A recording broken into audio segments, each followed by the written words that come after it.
how many times have we come on and said Gabe Smith was the best player on the ice when he scored a goal? And he had a shift of about 2 minutes where he was just digging and grinding and digging and grinding. And I don't know if it went off our player or went off their player, but it was a lucky bounce goal past not Harmel. Who's our goaltender? Who's got Gladue? I was gonna say Gladue. Gladue got past him, and that just energized the building, but it also energized the team and allowing them to come all the way back. And Vidicek scoring the OT winner after a 4.5 minute shift on a penalty kill. Yeah, I haven't seen a player take a shift like that since Connor Garland. Connor Garland, but in a defending role, not a But Connor Garland was known for like 2.5-3 minute shifts.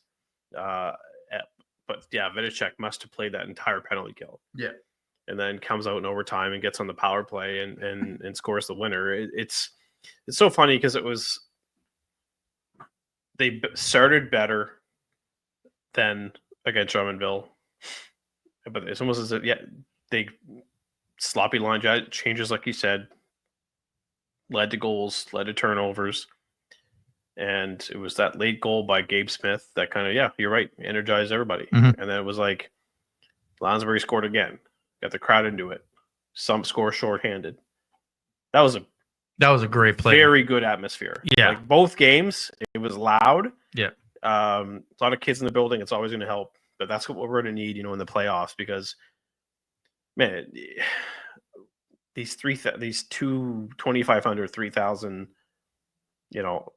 games in the first round of the playoffs are tough because it's, you almost need the attendance to get to energize the team, and you could tell they were energized off the energy in the building, and they're not winning that game if there's 3,000 people in there. No, if that's a round one game, they're down 1-0. Yeah, I think so. I honestly think so. There was, it's really tough to find a turning point in that game, but it's Gabe's shift. Yeah, if he doesn't have I think two other players changed around, two other Moncton players changed around him.